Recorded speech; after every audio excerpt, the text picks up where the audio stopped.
I Thirst Part 6. The Holy Trinity as the fire of love. The good news of God's love revealed in Jesus is not exclusively ours. Every disciple, namely each of us, is called to spread it all over the world. It was a great desire of the Sacred Heart of Jesus to ignite this fire of love everywhere. I have come to bring fire to the earth, and how I wish it were already kindled. It was to spread by Jesus' first disciples who were inspired by the fire of the Holy Spirit, proclaimed the word in all languages, divided tongues as if of fire appeared among them, and a tongue rested on each of them. It is no longer Moses who set ablaze by the burning bush through the I am, but the friends of the Lamb who became accelerated by the Spirit because they were taken by a burning embrace, that of the Father and the Son and the Holy Spirit. The fire which was at first ignited on the cross burst forth from the empty tomb and blazed through the disciples on the Pentecost so as to flow from person to person, from generation to generation. No one, after lighting a lamp, puts it under the bushel basket, but on the lampstand, and gives light to all in the house. Paul of Tarsus was blinded by it on the way to Damascus. This fire became an immense blaze with uncountable martyrs and church fathers, and long lines of hermits and monks, and thousands of religious founders and mystics, and a constant stream of fathers and mothers who transformed their families and homes into furnace of love for the world. Christian hope spreads through like a growing fire over the entire creation, lighting up caves, houses, villages, countryside, deserts, and forests, light enlightening the children and kings and poets and musicians and philosophers and scientists and the poor and the rich. Saint Teresa, mother, the two women on fire who died a century apart, wanted to spread their desire for Jesus and quench his thirst for love. In their poem entitled Jesus, My Beloved, Remember, Saint Teresa, patroness of the mission, wrote about this wish to carry the fire of God to the four corners of the world, which has become the reality today through the visit of her relics throughout the world.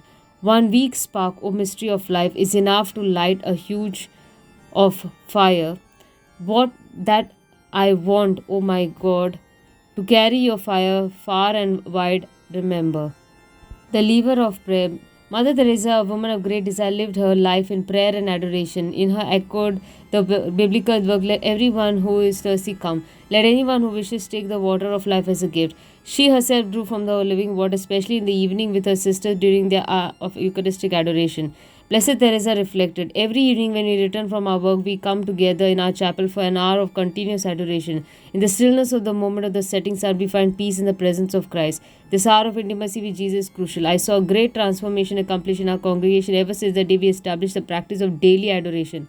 Our love for Jesus has become more familiar and more integrated as part of the family and has increased the love that we have for one another. Our love for the sick has become more compassionate. The transformation through adoration of the Holy Eucharist that Mother Teresa described here, we have also observed in the parishes and the young religious movements where Eucharistic adoration has been reinstated. More and more, the Blessed Sacrament being exposed on the altars all over the world, not only in the new religious communities and pilgrim sites like Lourdes, Lisieux, and Fatima, but in the simple chapels of the perpetual adoration parishes in every diocese. By commitment of a continual presence, hundreds of people take turns in the Eucharistic prayer day and night. The silent prayer supports the work of evangelization of the parish said. Those who pray in the adoration before the Blessed Sacrament try to reconnect themselves to the so deeply inspired by the Good Samaritan in order to better proclaim the good news of salvation. The work of evangelization begins with hours of silent adoration before the Blessed Sacrament. The believer relive the death and resurrection of Jesus Christ and commune with his heart overflowing with love. I thirst. Each person goes forward to act as a link in the chain of vessels, sharing the overflow of God's love and imitating the life of Christ in the gospel. Evangelization has its place in the mystery of the Eucharist, the summit to which all action of the Church is directed, and at the same time the source from whence all its virtue comes, as per Second Vatican Council, Constitution of the Sacred Liturgy. If this occurs, that what we will see in the weaving of a new fabric growing from an interconnection of small parish cells with a mission totally focused on evangelization over all the world. People's commitment to the faith will become more active, and this will produce works of genuine compassion. Mother Teresa often said that the time spent in front of the Blessed Sacrament is the greater treasure of the missionaries of charity. Saint Therese said the same about prayer. A scholar has said, give me a lever and a falcon and I will lift the world. What Archimedes was not able to obtain, for his request was not directed to God and was only made from the material viewpoint, the saints have obtained in all its fullness. The Almighty has given them as a fulcrum himself alone and as a lever the prayer, which burns with the fire of love. It is in this way that they have lifted the world. It is in this way that the saints still militantly lift it, and that until the end of time the saints to come will lift it. For the two Teresas, the time spent in the silent prayer was most often in heredity and became a privileged occasion to unite with the eye thirst of Jesus. He who suffers from often being forgotten by his brothers and sisters. It was also a time to rest their hearts in the heart of Jesus and return love for love to him. Saint Therese wrote these words to her sister Celine, which could have been very well addressed to Mother Teresa. Celine, since Jesus was alone in treading the wine which he is giving us to drink, let us not refuse in our turn to wear clothing stained in blood. Let us tread for Jesus a new wine which may quench his thirst, which will return him love for love. Ah, let us not keep back one drop of wine that we can offer him, and then looking about, he will see that we are coming to help him. Let us make a little tabernacle in our heart where Jesus may take refuge, and then he will be consoled, and he will forget what we cannot forget, the ingratitude of souls that abandon him in a deserted tabernacle. Forgetfulness, it seems to me, that it is this which causes him the greatest sorrow. Saint Therese knew that the suffering was the place where the call to share in the thirst of Christ, who transforms our broken selves into fire, can be heard the loudest. This does not mean that we must suffer joyfully. I have found the secret of suffering is peace. The one who says peace is not saying joy, or at least felt joy. To suffer in peace, it is enough to will all that Jesus wills. She pointed out to us that we should look at the holy face and understand suffering as a part of human condition, which for her was so significant that she even added this holy reference to her religious name, Saint Therese of the Child Jesus and the Holy Face. Jesus is on fire with love for us. Look at his adorable face. Look at his eyes, lifeless and lowered. Look at his wounds. There you will see how he loves us. It is there in the image of love hidden in his suffering expression where we can find the divine humbling himself, reaching down to us in a gift of total self-giving, even in accepting a violent death.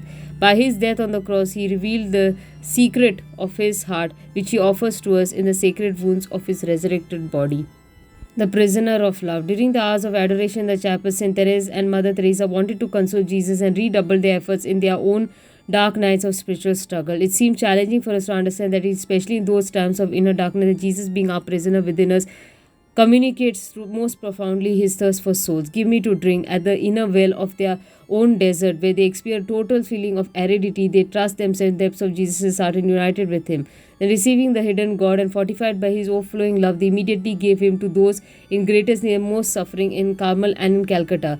They had touched Jesus, the Son of God, by serving others. Both of these women had hearts full of love yet broken, and they relentlessly placed themselves like magnets on the open heart of Jesus on the cross. And the great God became forever a prisoner in them, and they in him.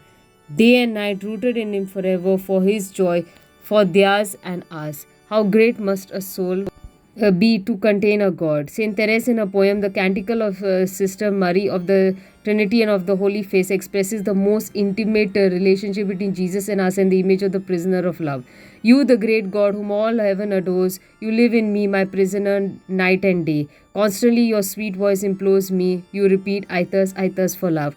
I am also your prisoner, and I want in turn to repeat your tender divine prayer. My beloved, my brother, I thirst for love, fulfill my hope. Lord, make your divine fire grow within me. I thirst for love, so great is my suffering. Ah, I would like to fly away to you, my God. Your love is my only martyrdom. The more I feel it burning within me, the more my soul desires you. Jesus, make me die of love for you.